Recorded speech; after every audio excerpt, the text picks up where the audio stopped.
Yayasan Forum Silaturahmi Barisan Benteng Pajampangan atau YFSBBP hadirkan gerai usaha mikro kecil dan menengah atau UMKM sebagai wadah dalam meningkatkan potensi lokal berupa oleh-oleh yakni produk opak khas Jampang Sukabumi, Jawa Barat. Hadirnya gerai UMKM ini diharapkan dapat melengkapi oleh-oleh hasil buatan tangan para pelaku usaha lokal dan menjadi buruan para wisatawan yang berkunjung ke wilayah selatan Sukabumi yang dikenal kaya akan sumber daya alamnya. Opak Jampang merupakan makanan atau cemilan khas Sukabumi Selatan atau yang lebih dikenal dengan nama Pajampangan. Opak Jampang tersebut dari bahan dasar beras ketan menjadi salah satu cemilan legendaris asal Sukabumi, Jawa Barat. Ketua Umum Yayasan Forum Silaturahmi Barisan Benteng Pajampangan atau YFSBBP, Haji Isep Dadang Sukmana menjelaskan, gerai UMKM yang berlokasi di Jalan Pasir Pulus, Kelurahan dan Kecamatan Jampang Kulon tersebut menyajikan berbagai produk lokal khas Pajampangan,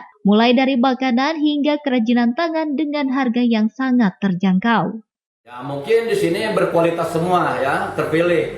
Ya, jadi jangan kita bedakan dengan barang-barang yang mungkin ada di pasaran.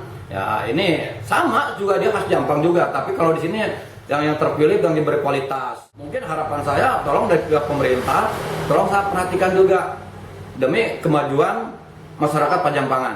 Dari Kecamatan Jampang Kulon, Kabupaten Sukabumi, Indra Sopyan, Tim Liputan MGS TV melaporkan.